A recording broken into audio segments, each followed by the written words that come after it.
Hello YouTubers, Alaska Prepper here. Now ladies and gentlemen, I don't normally do these types of videos. I'm not trying to fearmonger. I'm not trying to scare anyone. If you get easily scared or disturbed, just don't watch the video. Click off right now. This video is broken up into two parts. The first part is about Martin Armstrong telling us what he sees coming in the future, dependent on what he's getting from his computer software.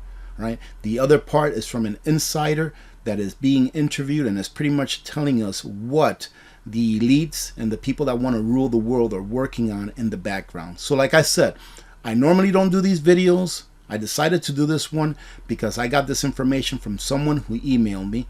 Right? So if you think that I'm a fearmonger, just click off right now. Click off right now and then just don't watch it. All right, ladies and gentlemen? Fair warning. Other than that, I hope you get something out of this. Like I said, I normally don't do these types of videos, but the thing is that I read the entire thing and it just seems like there's validity to what this gentleman is saying. And I've always mentioned and said that in order for us to be better prepared, it's good for us to gauge what the probabilities are of what can happen in the future. That way we can better prepare for what may happen. Hoping that it won't happen, hoping that things will be good, and we all know that things really aren't that good. But when I read through this, I'm going to maybe stop here and there to provide a little bit of commentary. But again, having read through it, the validity of what this gentleman says is going to happen in the future, it's just, to me, it's very probable that it could happen. Now, before I start, I want to tell you that there is a part 2 to the second part of this video. I'm going to be reading over part 1. All right, so let's go ahead and get started with the Martin Armstrong interview first. And here the reporter is saying, you said that your computer showed this was a year of worldwide political chaos. And when she's referencing to his computer, he has a computer software that he developed a long time ago for which he spent, I think it was 7 or 8 years in jail in contempt of court because he would not hand over the software to the US government. Now they try to smear his name by saying that he stole this or that. But ladies and gentlemen, you know that nowadays the rule of law is an afterthought and you have to prove yourself innocent instead of them having to prove you guilty. As I stated earlier, he was held in contempt for not turning something over and he was never really charged. The events in Sri Lanka and the collapse of the British government seem to be only a tease of the midterm elections. And of course, prior to that, she said, you said that your computer showed this was a year of worldwide political chaos. And obviously, ladies and gentlemen, if we look around, it seems that it has been. Sri Lanka pretty much fell. What's the prime minister of the UK, I think it is? Boris Johnson, he stepped down along with a lot of the people under him who stepped down. Then I believe is the person in Draghi, I believe is his name, from Italy. He's stepping down. So it is a year of political chaos. And just look at what's happening here in the United States and look at all the protests that's going on all over the world. People protesting their governments and the decisions that they make on their behalf. She continues to say, this is like her question to him. On top of all of this, Socrates, which is the name of his computer software, targeted Ukraine as the hotspot, and that was back in 2013. Back in 2013, his software had already predicted that Ukraine was going to be a hotspot in the world this year. All right? It had already predicted it back in 2013. She says, I attended your 2017 Euro conference in Frankfurt. Here is a photo if you don't have one.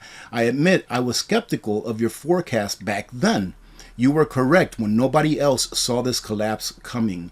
It seems as plain as the nose on your faces that there are some fools desperate to try to prevent people from listening to the forecasts of Socrates. That means only one thing. They are trying to manipulate the world in their own direction.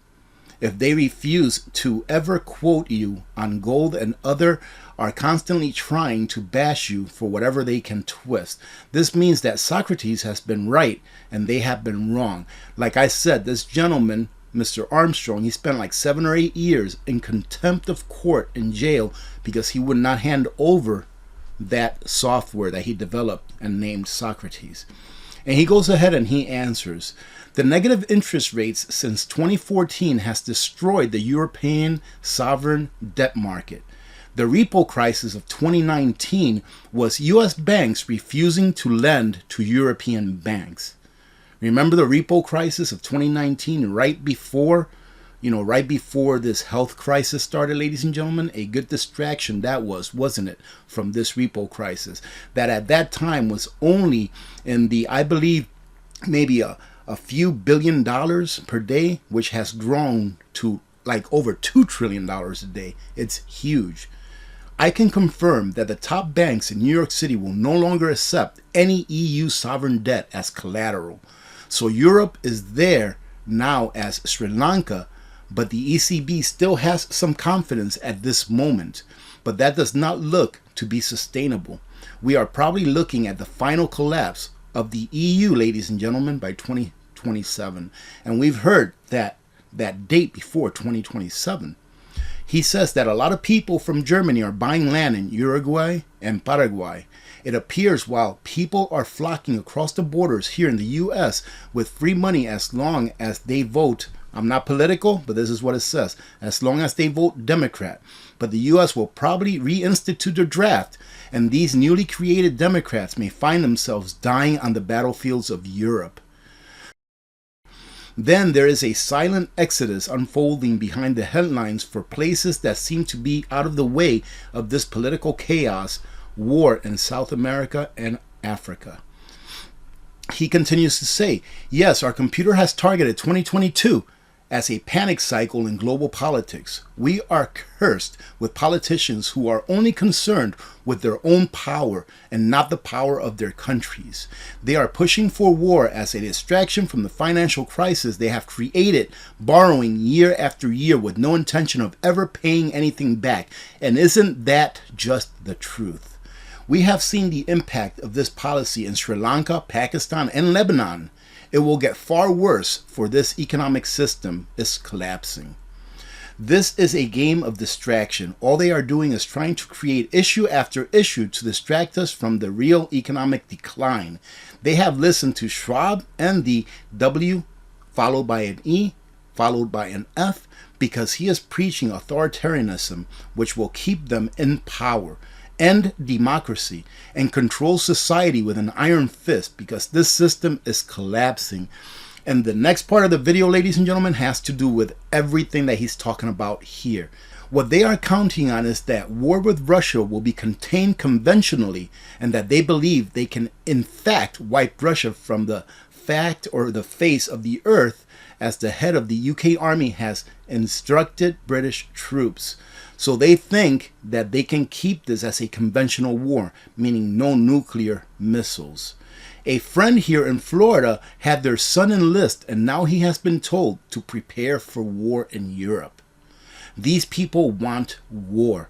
We've been preaching that and saying that for months now, if not years. Just like Gerald Celente says, when they have nothing left to lose, they take you to war. They see this as their escape plan to prevent the financial collapse, where we storm their palaces and start swimming in their pools. And he's referring to Sri Lanka. He says they are trapped. This is their plan to retain power. And this gentleman here, which should not be called a gentleman, Mr. Schwab, has even told you that up front. The end of democracy. They are on a course to totalitarianism. They have destroyed the world economy already with their sanctions. Not only that, before that they did a good job at destroying most of the economy with their mandates. Yet their fatal mistake will be that they will be defeated in war and will not remain conventional. It says that the war will not remain conventional. That, ladies and gentlemen, is something to really worry about, in my opinion. I don't think that what I'm going to read for you now, when you really listen to it, is really conspiratorial. It's probabilities, ladies and gentlemen, probabilities of what can happen. All right, remember the butterfly effect, that one little thing can change pretty much everything. But what I'm going to read to you next is an interview of this gentleman who calls himself Gideon. Now, ladies and gentlemen, don't get angry at me, okay? I went ahead and consulted a very good friend of mine today about this second part of the video. And I've decided to go ahead and post it on Patreon. Now, you don't have to pay for it. It's going to be open to the public. All you have to do is click on the link below. I'll leave it on a pinned comment, and it'll take you to that video. You don't have to join Patreon. You don't have to pay for it or anything. I just did not want to put it on YouTube because I think that eventually YouTube will either take it down, censor it, shadow ban it, whatever you may call it. All right, ladies and gentlemen, another thing that I wanted to talk to you about this second part of the video when you go watch it is that, ladies and gentlemen, remember that there is always hope. There is hope for humanity. As long as we realize who the real enemy is, and as long as we prepare for that day that they spring upon us, this huge crisis, that we are one and that we are strong together, that we will prevail. I can understand when people may say, well, they're winning. I've heard some people say they are winning. Well, I believe that they may win some battles, but that in the end, we, as in humanity, we will win the war. God has this covered. He is getting us prepared. You are here because you're looking for preparedness content, and you're looking for information that will allow you to prepare better for the future. God has our back. And whoever you call your God, he or she or it has your back. All right, ladies and gentlemen. So if you go watch that second part, do not feel like there is no hope. There is hope, ladies and gentlemen. I believe that wholeheartedly. All right, I believe that wholeheartedly. We will win in the end. Now, again, all you have to do is click on the link below in the pinned comment. It will take you to the video on Patreon, and you don't have to join Patreon. You don't have to pay for Patreon or anything. It'll be open to the public. Here in the next couple of days, I will upload this video in its entirety up to Rumble so that it can be there as well. Again, I hope you don't get angry at me for doing this, but I really want as many people as possible to watch this and then make up their own minds. All right, ladies and gentlemen, I absorb a lot of news because I get a lot of intel from all different parts of the world, from all different kinds of people. And trust me, when I read this and when I recorded this, I had a sinking feeling in my stomach. But then I remembered, I'm not in control. God is. And he will do what he has to do, and he will never put something in front of us that we cannot bear. We can get through this, and humanity can strive on. And these evildoers, I guess you can call them, evildoers like George Bush, is that what he said, evildoers? But these people, on a serious note, but these people that are pure evil, in the end they will lose, ladies and gentlemen. We just have to keep our faith. We have to continue to prepare. We have to remember that we are one. We are one. It is us and them. They don't want us around. But we are one and we are strong as one. Click on that link below. The video is free. You don't have to pay anything. God bless every one of you.